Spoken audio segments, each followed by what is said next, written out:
You're listening to Civic Media. You can tune into any of our live shows on any radio station across the state with the Civic Media app. Find us in your phone's app store and listen anytime, anywhere.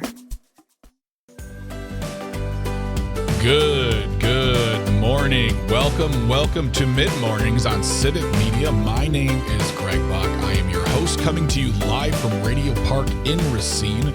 You can always be part of the conversation. You can call or text. The number is 855-752-4842, 855-75-CIVIC. You can leave a comment on the live stream. Currently, we are streaming on Facebook, YouTube, and the platform that we still call Twitter. We have a really good show for you today. I'm very, very excited for everything we're going to be talking about. At 9:20, we're going to be welcoming Amicus, a law review host, Jim Santel. He is a former U.S. attorney, practicing attorney right now, hosts Amicus, a law review every Saturday from 9 a.m. to 11 a.m. You can always catch that live here on Civic Media. He will be here today to break down further some of the details, the legal ramifications around some of the biggest stories coming out right now, including, if you haven't already heard, I'm sure you already know that yesterday a young woman named Renee Nicole Good was shot and killed by an ICE agent in Minneapolis. We are finding out more information as that story develops, and by now a lot of you have seen the video as well. We are going to be talking to Jim about the incident as well as the legal ramifications for discharging a firearm, as well as any sort of recourse or redress the family, city, or state may be able to partake in if they see fit. But we'll be having that conversation with him. He'll also be going over his discussion on he had a really great show last Saturday. You can go to civicmedia.us/shows, look for Amicus, a law review, and download last Saturday's episode where he talks in great length about the bombing, invasion, the takeover of Venezuela. Apparently, we are going to be running the country, apparently, by words of the president, Donald J. Trump. But Jim is going to be joining us to talk about, once again, the legal ramifications of that action, both from a national standpoint, an international standpoint, where we go from here, and possibly a discussion on this newfound belief that there's no such thing as international law. I just found this out last night. I had no idea. It didn't make the headlines, but I guess according to pundits on 24-hour news networks, there's no such thing as international law. So I guess, well, there you go. Happy New Year. He'll also be talking about the resignation of Hannah Dugan, now former Milwaukee County Circuit Court judge who was arrested last year and convicted late last year on charges of obstruction for helping a young man out of a room. That's my brazen, non-legal take on it all. But he will be here at 9:20. He'll be spending a lot of time with us today talking about those topics. Those are really big topics, and I want him to break down the legal ramifications because he is a lawyer. I am lawyer adjacent. So that will be coming up over the course of today's show. And then at 10:35, our good buddy Paul Noonan, writer for the Acme Packing Company, will be here to talk about this Saturday's game, Packers versus Bears. Are you excited? Is it, whatever? What do you think for this weekend? We want to know about your thoughts. You want to get in touch with us. Let us know what you'll be doing. Will you be watching the game? And then also, actually, Paul and I will be talking about the fact that the things that are happening in Venezuela right now actually are touching on Wisconsin sports, specifically the Brewers, and having to do with Brewers players. But we'll talk more about that in the second hour. And then finally, we'll wrap things up with This Shouldn't Be a Thing. Today it is the private menu edition. We were going to do it yesterday, didn't get time. So we'll do it today. Today is the private menu edition of This Shouldn't Be a Thing. Don't go anywhere. Lots and lots of great stuff ahead. But a couple things in the headlines here today from the federal side of it all. This is reporting in NPR. Sam Gringlas has the byline: House to vote on renewing ACA subsidies as a potential deal takes shape in the Senate. And as we know, the ACA subsidies, those who take part in the ACA receive subsidies so it could help that health insurance to attain health insurance on a more affordable plane.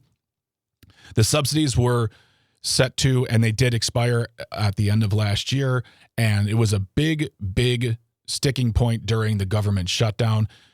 Democrats wanted to extend those subsidies indefinitely. Republicans did not want to do it. It did not end up happening. There was a promise of a discussion to be had if they did reopen the government on a continuing resolution, which we'll get to in a moment. The fact that we are possibly facing another shutdown coming up, but the House is set to vote today on a measure that will renew the enhanced health insurance subsidies that expired at the end of last year. And I think an important point to make about this is that this vote happening with Republicans in charge of the House is going against the wishes of the Speaker of the House, Mike Johnson, who last year just had no time to talk about this. When it came to the subsidies, it was not between that and swearing in a newly elected congresswoman from Arizona. He had no time to talk about these things. He does not want this to happen. But I think that Republicans are seeing the writing on the wall, the fact that their constituents take part in the ACA, that is also Obamacare. They are one and the same. It's not two separate programs.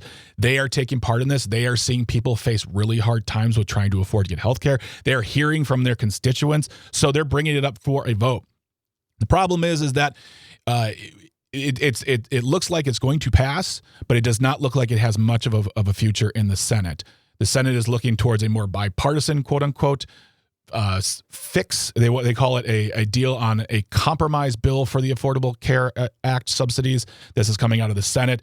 That's a bipartisan effort. We'll see how that goes. But I wanted you all to know that is actually going through the House today, and we'll keep you up to speed on what's happening there if it goes anywhere. But they are taking up action because this isn't just about one side versus the other. This is about accessing healthcare, and this isn't about giving people free healthcare either. This is about making it a little more affordable for everyone. It's not just groups in cities. These are farmers. These are a lot of folks depend on the ACA for their healthcare coverage, and I think that finally Republicans are seeing that they need to do something about this. And extending these subsidies is not a form of welfare or someone taking advantage of the system. It's just good policy for people to invest in their own healthcare, because healthcare is something that does benefit communities and their state and their country if they can access it.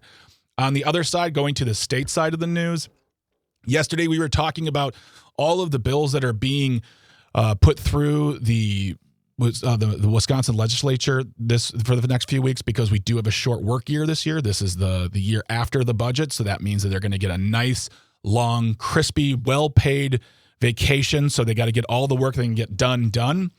And I named off some of the things that they are working on that I believe are not keeping in mind the real concerns of Wisconsinites. And when we talk about those topics, it usually centers around healthcare coverage, healthcare access, education, affordability, good living, just clean water, clean air, those types of things. And we highlighted a few that just seemed had nothing to do with that, including making sure that it was biomedical equipment couldn't come from China or Iran. We had to protect our genetic testing materials, and also having to do with when can we actually acknowledge when a young person changes their name or pronouns. Those were all the hot button issues that they felt really needed bills to go through Madison. And this is another one that I want to talk about really quick. We touched on it briefly last year because it was just being discussed, but this is out of Wisconsin Public Radio.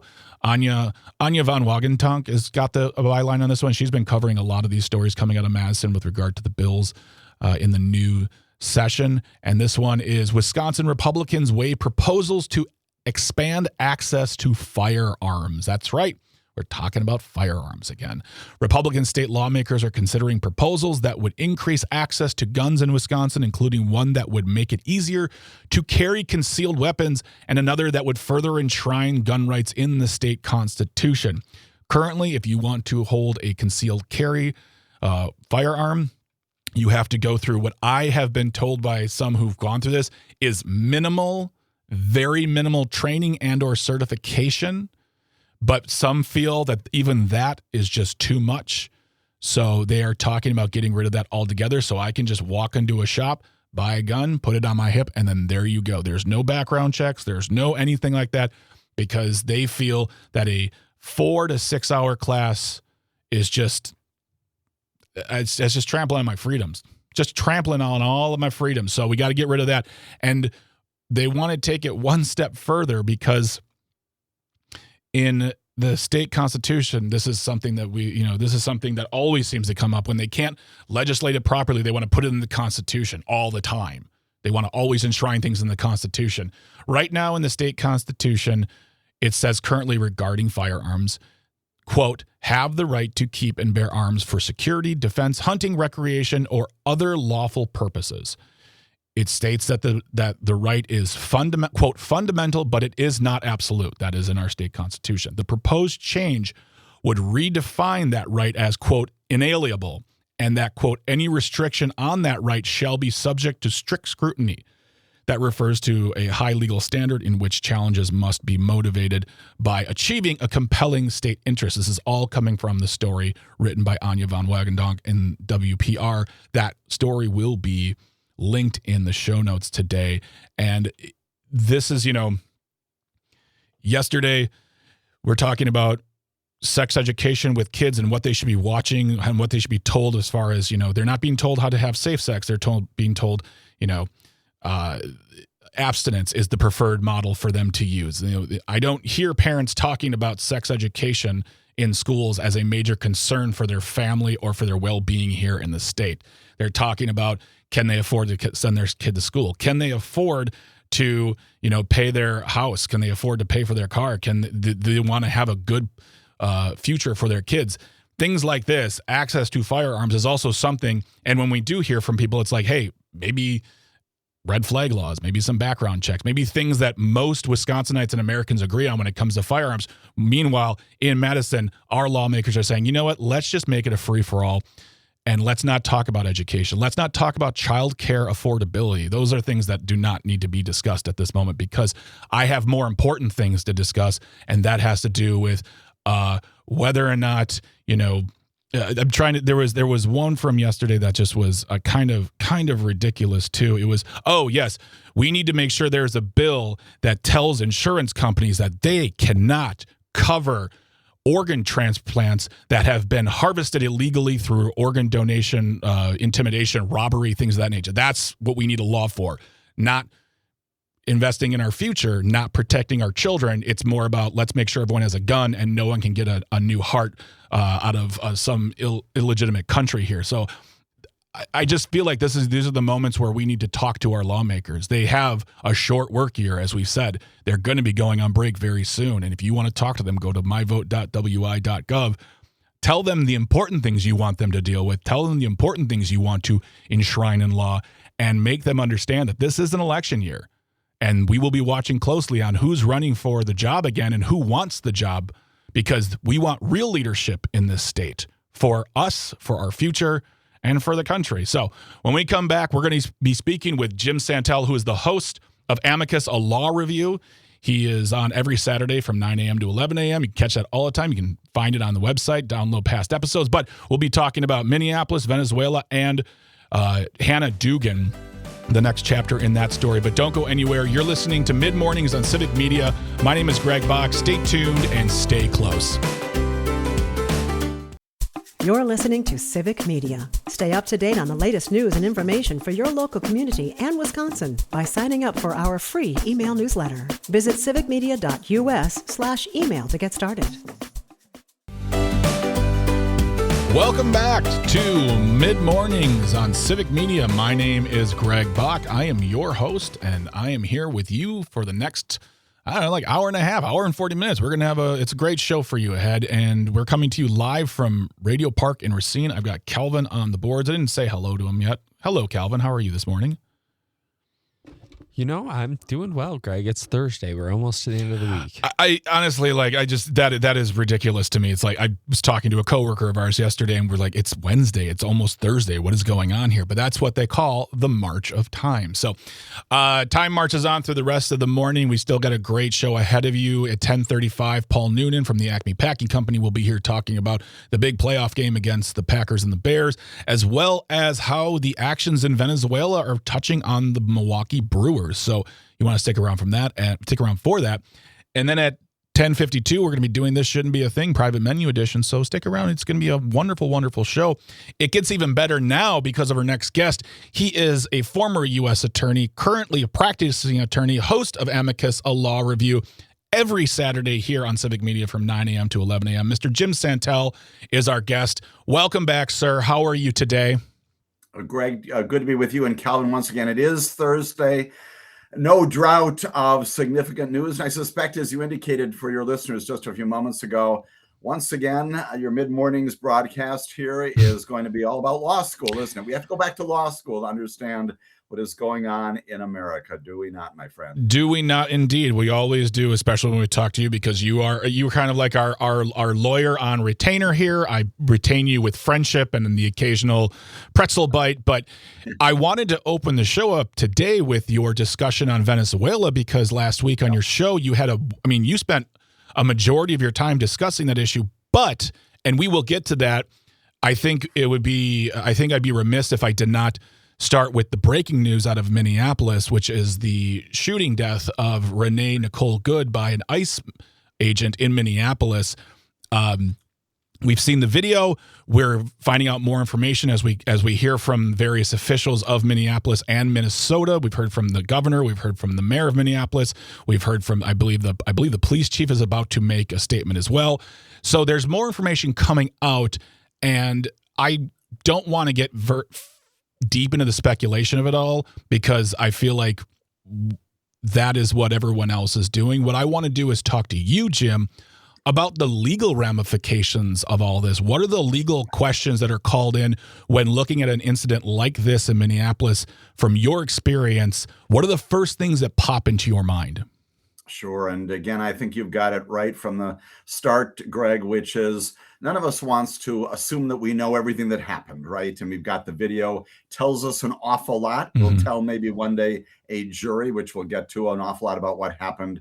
But we're still sort of in that information gathering stage. And so all of this is important for your listeners to digest as we get more information from all the folks you just identified. But there are, turns out, not surprisingly, the United States Supreme Court, which you and I often talk about on this wonderful broadcast, has told us an awful lot about how we analyze legally and factually the kinds of things that are out here.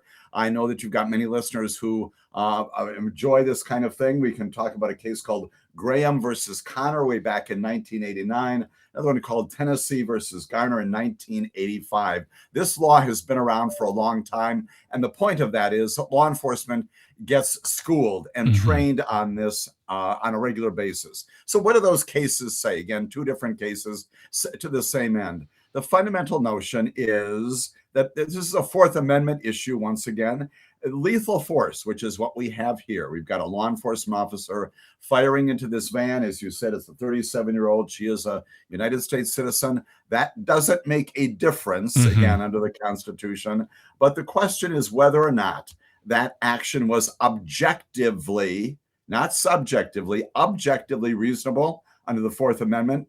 Deadly force, the big issue here, permissible only when the officer has probable cause to believe that the suspect, in this case the driver, is good, poses, here we go, here's the language, an imminent threat of death or serious bodily harm to those officers or to others. Let me repeat that. That's really important, right? Objectively reasonable. You can look at the tape and take in other information, but they only use lethal force, which is deadly force. You only pull out your weapon and fire to kill someone on the streets of America if, in fact, there is a reasonable, objectively reasonable belief that there is an imminent threat, meaning immediate. This is going to happen right now, a threat of death or some serious bodily harm to the officers or some other people.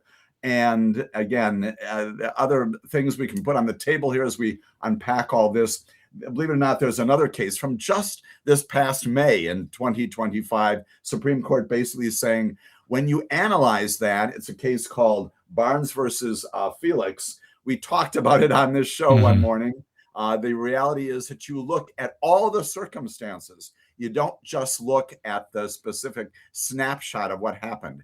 Normally, what that would do is it would ensure that, there's a complete understanding of what's going on here. And you wouldn't simply look at the moment at which the officer fires. You look at everything up to, and frankly, even following that.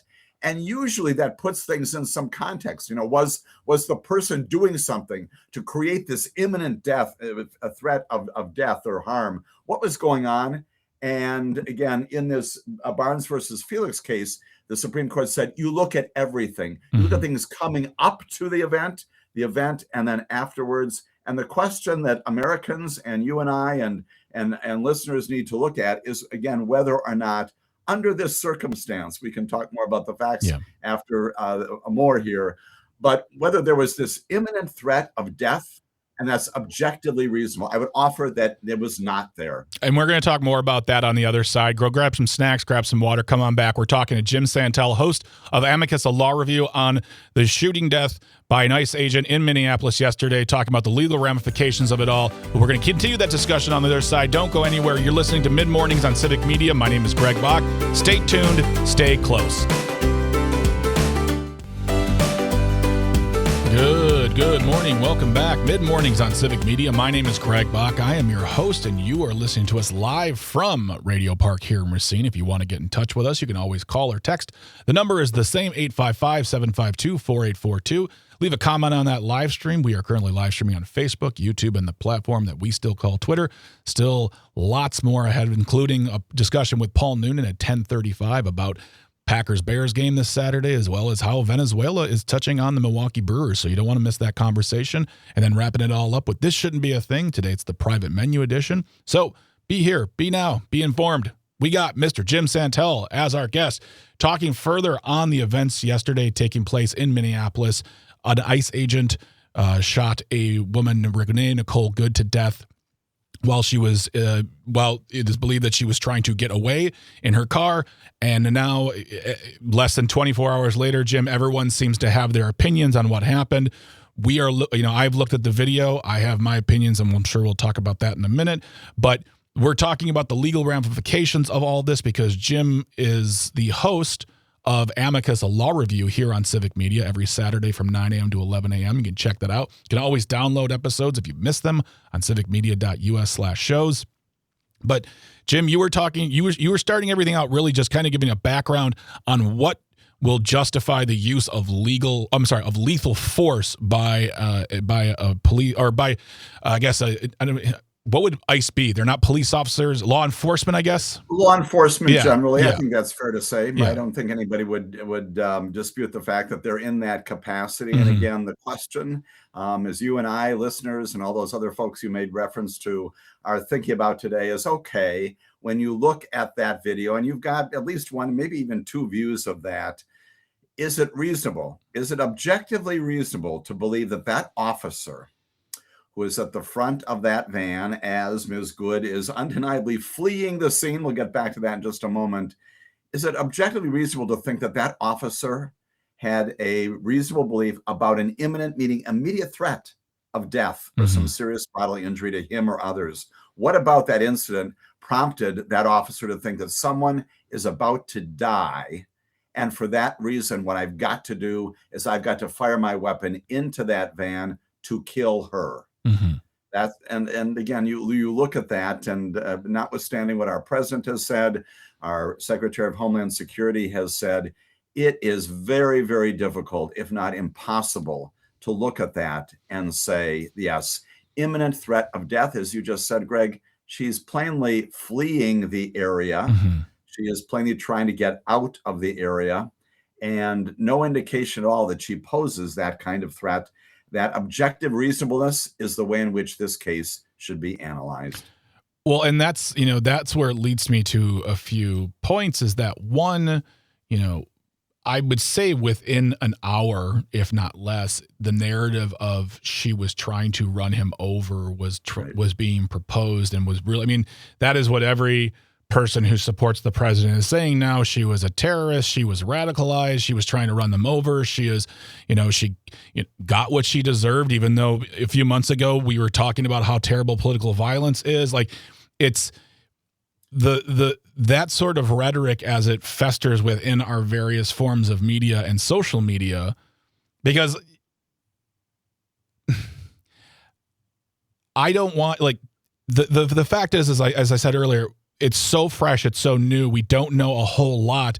So making these claims does not help society in the sense that, like, when it comes down to, if there is a case, if there is a lawsuit and we are in court about that, and you want to find 12 measured, balanced individuals sitting in a room watching this, how does all of this poison the well for actual decision making, basing your decisions on the precedent that you just talked about? That's where it's, for me, is like, this notion is a lawyer's going to have to push a narrative of, she got what she deserved, she was a threat, and he was protected, and we go back to the thing of, well, we got to back the blue, they're always in danger, that kind of thing. I just think this rhetoric makes a discussion and specifically a case hard to make in the defense of her life, if that's not a crazy idea to have. It is not a crazy idea, and it happens all the time in courts. And one of the things that you were stricken with, and I was stricken with also, when the president last night, apparently the New York Times as well, publishes on social media this notion that the officer was, as you said, run down, Mm-hmm. and there was reference to as being in the hospital, actually, What? right? So, Yeah. so we're actually even taking the facts of this and materially misstating what happened here. Yeah. Why not say instead, number one, bemoan the fact that a United States citizen, a resident of this nation, has been killed. She is dead. That is tragedy, once again. Start with that, Mr. President and Secretary Noem. Then go on to say, we anticipate that there will be a full investigation of this under these standards. And at some point, there'll be determination whether or not the officers, one in particular, but frankly, two or three of them there, more of them, acted in compliance with what the Supreme Court has said. Make those statements, and again, reserve judgment until there can be that investigation, which there certainly will be, and instead recraft the very facts of what happened here. Those facts, as the president's describing them, are simply refuted by the clear video itself. There will be more exposition of that. Absolutely. Other people, witnesses on the scene there. We will not hear from Ms. Good, obviously, because she is dead. Mm-hmm. But all of that is a part of the investigation. In the meantime, other things that are important about this, she was plainly fleeing, right? In addition to this notion of imminent threat, Tennessee versus Gardner, this second case, also says that deadly force, which is what happened here. Nobody disputes deadly force here. Killing her cannot be used solely to prevent the escape of an unarmed, non-dangerous fleeing person. Okay? There is a fundamental notion. She's fleeing. She's trying to get away. And yes, if she had a gun and she is pointing at the officers out of her window and she's shooting at them, then you've got that. No indication that any of that was there. Tennessee versus Gardner also says cannot do this. A couple of other things, Greg, just to keep in mind as we think about the analysis and the facts here. Awful a lot of federal and state policy also say that de-escalation is what should happen here, right? Mm-hmm. If you've got a situation where somebody, again, she's blocking the street, again, that may well be some civil disobedience. It probably is. Probably an ordinance violation for which you get cited, maybe even arrested. That's what civil disobedience is all about. But the whole concept behind law enforcement is de-escalate, not escalate the situation, using force only when less extreme measures are ineffective, not feasible. You saw the other officers walking up to the side of the van, trying to open the car door. She apparently appears to be screaming back at them. Mm-hmm. Nothing about screaming warrants being shot by police officers. Verbal warnings, if feasible, also required by policy, by the law. And that appears to have been maybe what they were headed toward doing. And then we get this third or maybe fourth or fifth officer intervening and turning this all on its head and firing, killing her. Again, the question is, other alternatives that could have brought this matter to solution long before this kind of horrific event, and those were plainly not pursued. One other just observation about this. Fascinating to note that this event takes place, I'm told, within about a mile of where George Floyd was killed back in 2020 by another law enforcement officer, also violative, as we found, criminal violation, constitutional violation, and Derek Chauvin, others facing and did face those criminal prosecutions for this kind of conduct. Also being defended by the same people who say that this man acted in his lawful right to kill this woman, saying that Derek Chauvin did nothing wrong, and now saying George Floyd died of an overdose. And it's all about rewriting the narrative. It's about revisionist history. It's about making themselves seem like the victors and the big winners. And it's when you look at the video, I'm sorry, I don't believe what they're trying to tell us. That is my opinion and my opinion only. I did not see a woman who was trying to run anyone over. And also, you talk about de-escalation. Immediately, you heard people talking about, well, why couldn't they take a picture of her license plate? Why couldn't they try to tase? There are so many other options. Right. Why did you pull out the final one at the first moment you could? I mean, those are the big questions. And I got Cindy from Appleton on the line here. Cindy, good morning. Thank you for calling in. What do you have for us today? Good morning, Cindy. I'll tell you what. These are not authorized police officers as far as I'm concerned. Mm-hmm. These ICE agents are nothing but a bunch of thugs. Mm-hmm. They're murderers. They have murdered many people. And we as citizens, I don't care if you're a Democrat or Republican, you should be calling your legislators, telling them that is enough of this crap. We are unarmed, innocent citizens being gunned down in our own streets by thugs that are paid for by our tax dollars. Mm-hmm. Yeah. And Cindy, Cindy. I think you raise a very important point. One of the other things as we think about what happened yesterday, these other incidents you described, is just this. Ask the question, who are these people, right? Yes. Many of them masked. I'm waiting for the investigative report. Greg, I know that through Civic Media, we've got some resources, but probably not the resources to do all of this. I'd be fascinated to know who is on the ranks right now. What are the roles of these ICE officers, not just there in Minneapolis, but to Cindy's good point. Who are they? Yeah. And is it unreasonable for me to assume that at least some of them are among those 1,500 people that the president may have pardoned who have now gotten jobs, who are not schooled, who are not trained in doing this, and do not have the understanding of, and I'm not asking you to know what the Supreme Court cases are, but this is a fundamental thing for beat cops to know, Cindy, is your point. That, again, you do de-escalate. You don't use lethal force unless you've got, once again, this immediate, in-the-moment notion that I'm about to die, some other people are about to die, and the only thing I can do is to fire that weapon. That is a fairly fundamental notion. It's taught to law enforcement. And the question is, were these officers taught that? Were they trained in that? Who are they? And it goes to your very good question, Cindy, on this Thursday morning.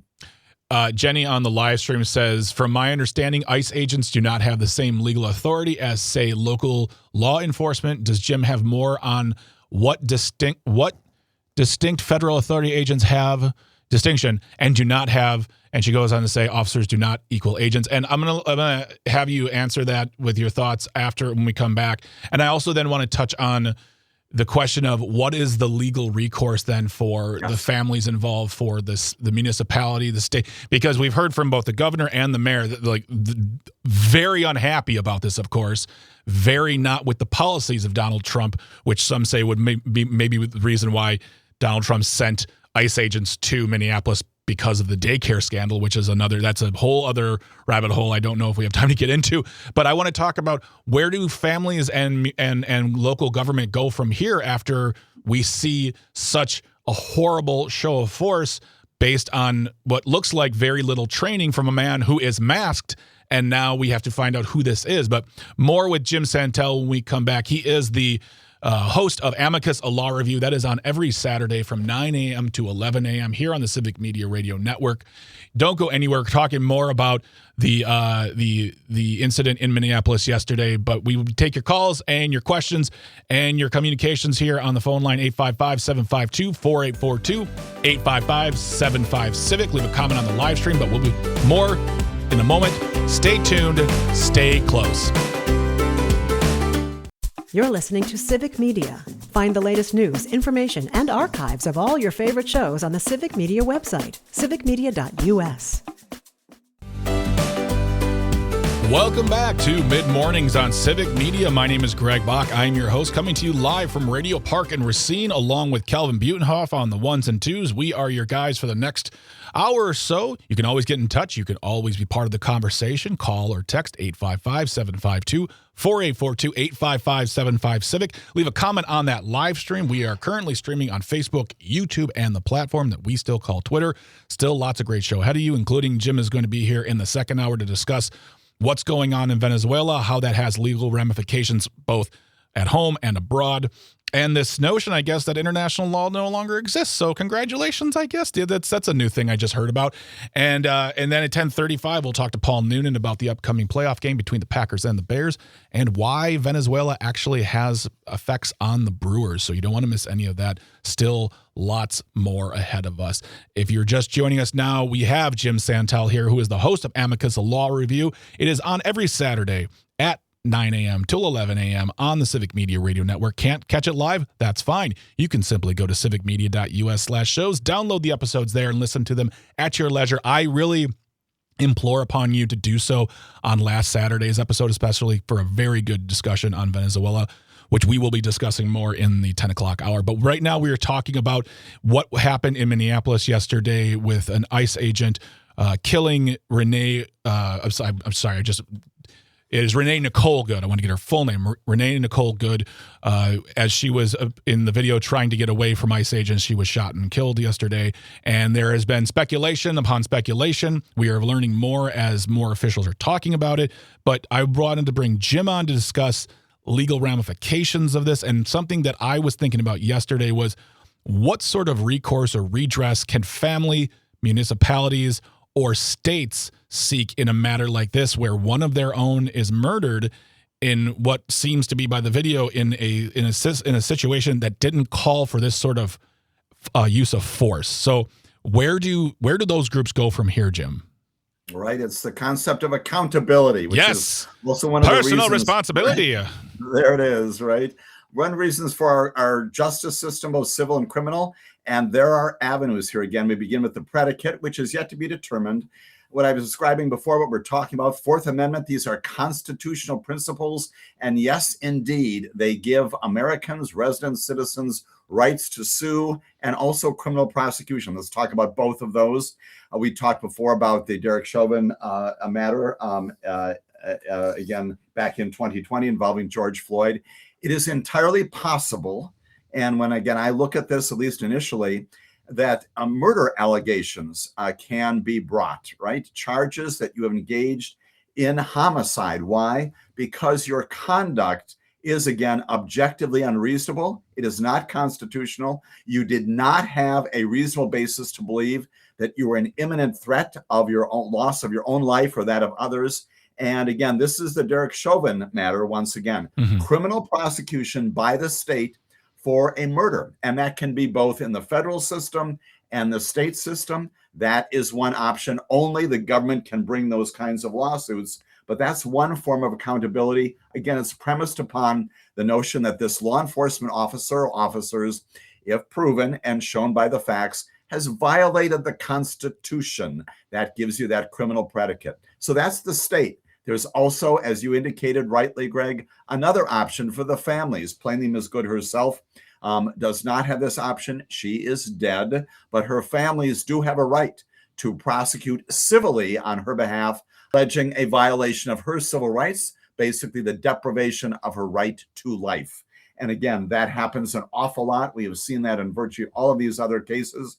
And it's basically excessive force cases holding the police accountable under federal law and also some state laws. But federal law in particular is one that, of course, I always think about through civil rights lawsuits. You bring a civil action against the individual, the police officer, probably against others who may have been involved somehow in that decision making on the scene, maybe even the police department itself, if they have failed to train properly. And you allege that they have engaged, once again, same basic legal predicate, that their actions are in violation of the Constitution. They deprived Ms. Good of her constitutional right to life.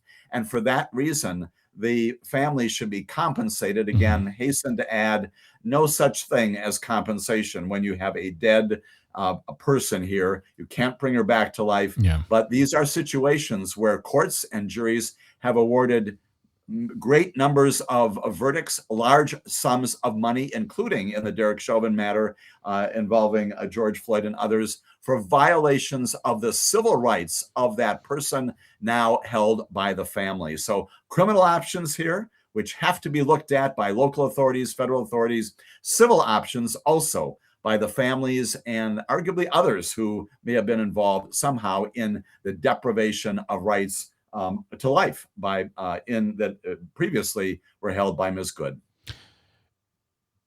I will be interested to see how quickly that takes shape, especially in the face of all of the information we're getting right now. And it feels, I don't know, for me personally, like I said earlier, it feels like it is going to be hard to find people to sit on a jury who might be able to show balance in the face of all of the rhetoric that's come out in the past, not even 24 hours.